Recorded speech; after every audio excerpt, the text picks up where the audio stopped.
ರಾಷ್ಟ್ರ ಮಟ್ಟದಲ್ಲಿ ಸದ್ದು ಮಾಡಿರುವಂತಹ ಪ್ರಕರಣ ಇದು ಯಲ್ಲಾಲಿಂಗ ಕೊಲೆ ಕೇಸ್. ಕೊಪ್ಪಳ ಜಿಲ್ಲಾ ಮತ್ತು ಸತ್ರ ನ್ಯಾಯಾಲಯದಿಂದ ಈಗ ಅಂತಿಮವಾಗಿ ತೀರ್ಪು ಬಂದಿದೆ. 9 ಜನರು ನಿರಪರಾಧಿಗಳು ಅಂತೇಳಿ ಈಗ ತೀರ್ಪು ನೀಡಿರುವಂಥದ್ದು ನ್ಯಾಯಾಲಯ. ಎಲ್ಲ ಕೊಲೆ ಆರೋಪಿಗಳು ಈಗ ಖುಲಾಸೆ ಮಾಡಿ ಕೋರ್ಟ್ ತೀರ್ಪನ್ನು ಕೊಟ್ಟಿದೆ. ಜಾಮೀನಿನ ಮೇಲೆ ಹೊರಗಡೆ ಇದ್ದರು ಆರೋಪಿಗಳು. ಇವತ್ತು ಅವರ ಕೇಸ್ ಏನಿದೆ ಅದೆಲ್ಲವೂ ಕೂಡ ಖುಲಾಸೆ ಆಯಿತು. ಜನವರಿ 11, 2015ರಂದು ಯಲ್ಲಾಲಿಂಗನ ಕೊಲೆ ಆಗಿತ್ತು. ಕೊಪ್ಪಳ ನಗರದ ರೈಲ್ವೆ ನಿಲ್ದಾಣದಲ್ಲಿ ಯಲ್ಲಾಲಿಂಗನ ಶವ ಪತ್ತೆ ಆಗಿತ್ತು. ಶಿವರಾಜ ತಂಗಡಗಿ ಆಪ್ತ ಹನುಮೇಶ್ ನಾಯಕ್ ಸೇರಿದಂತೆ 9 ಜನರ ವಿರುದ್ಧ ಪ್ರಕರಣ ದಾಖಲಾಗುತ್ತೆ. ಆವಾಗ ಅಂದರೆ 2015ರಲ್ಲಿ ಕೊಪ್ಪಳ ನಗರ ಠಾಣೆಯಲ್ಲಿ ಕೇಸ್ ಕೂಡ ದಾಖಲಾಗುತ್ತೆ. ಹನುಮೇಶ್ ನಾಯಕ್ ಪುತ್ರ ಮಹಾಂತೇಶ್ ನಾಯಕ್, ಮನೋಜ್ ಪಾಟೀಲ್, ಬಾಳನಗೌಡ, ಕಾಡಮಂಜ, ನಂದೀಶ್, ಪರಶುರಾಮ್, ಯಮನೂರಪ್ಪ ಸೇರಿ ಒಟ್ಟು 9 ಜನರ ವಿರುದ್ಧ ಕೇಸ್ ದಾಖಲಾಗಿತ್ತು. ಜಾಮೀನಿನ ಮೇಲೆ ಹೊರಗಡೆ ಇದ್ದರು ಆರೋಪಿಗಳು. ಇವತ್ತು ಆ ಕೇಸ್ ಖುಲಾಸೆ ಆಗಿದೆ. ಇವತ್ತು ಪ್ರಕಟ ಆಯಿತು. ತೀರ್ಪು ಪ್ರಕಟ ಕೊಟ್ಟಿರುವಂಥದ್ದು ಜಿಲ್ಲಾ ನ್ಯಾಯಾಧೀಶರಾಗಿರುವಂಥ ಚಂದ್ರಶೇಖರ್. 9 ಜನರು ನಿರಪರಾಧಿಗಳೆಂದು ಅಂತ ಇವತ್ತು ಜಿಲ್ಲಾ ನ್ಯಾಯಾಲಯ ಈ ರೀತಿಯಾಗಿ ತೀರ್ಪನ್ನು ಕೊಟ್ಟಿದೆ.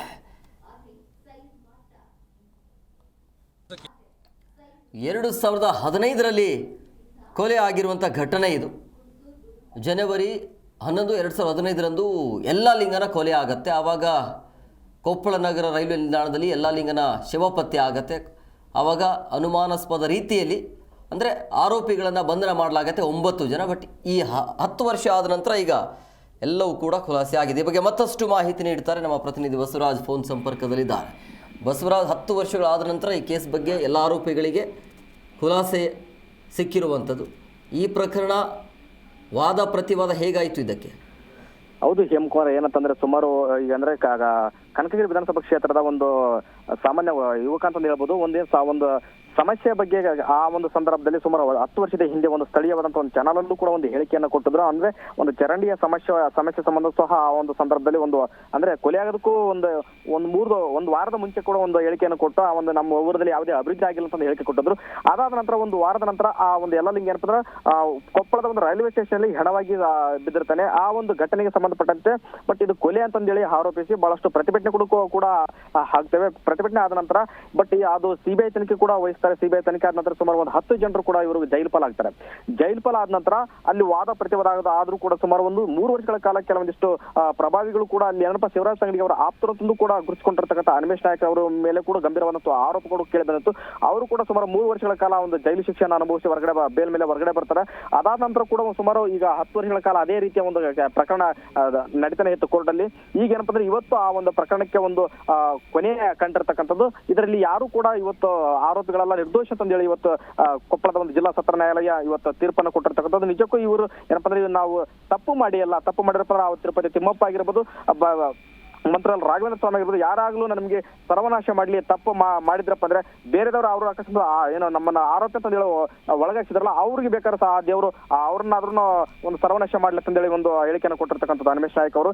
ಇದೇ ರೀತಿಗೆ ಸುಮಾರು ಯಲ್ಲಾಲಿಂಗ ಏನಪ್ಪ ಅಂದ್ರೆ ಒಬ್ಬ ಸ್ಟೂಡೆಂಟ್ ಆಗಿರ್ತಾನೆ. ಸ್ಟೂಡೆಂಟ್ ಆಗಿ ತದನಂತರ ರೈಲ್ವೆ ಸ್ಟೇಷನ್ ಬಳಿ ಏನಪ್ಪ ಅಂದ್ರೆ ಯಾರೋ ಒಂದು ಕೊಲೆ ಮಾಡಿ ಹಾಕಿದ ಒಂದು ಆರೋಪ ಕೇಳಿ ಬಂದಿತ್ತು. ಅವ್ರ ಅಣ್ಣ ಕೊಟ್ಟಿರ್ತಕ್ಕಂಥ ಒಂದು ಹೇಳಿಕೆಯನ್ನು ಆಧರಿಸಿ ಇವತ್ತು ಆತ್ಮಹತ್ಯೆ ಅಂತಂದೇಳಿ ಒಂದು ಪ್ರಕರಣದ ಇದಾಗ್ತದೆ. ಹಾಗಾಗಿ ಇದರ ಅವ್ರ ಅಣ್ಣನ ಒಂದು ಹೇಳಿಕೆ ಹಿನ್ನೆಲೆಯಲ್ಲಿ ಈ ಪ್ರಕರಣ ಇಲ್ಲಿಗೆ ಖುಲಾಸೆ ಆಗಿದೆ ಅಂತ ಹೇಳ್ಬೋದು Hemakumar. Yes, okay, thank you Basavaraj ನಿಮ್ಮೆಲ್ಲ ಡೀಟೇಲ್ಸ್ಗಾಗಿ.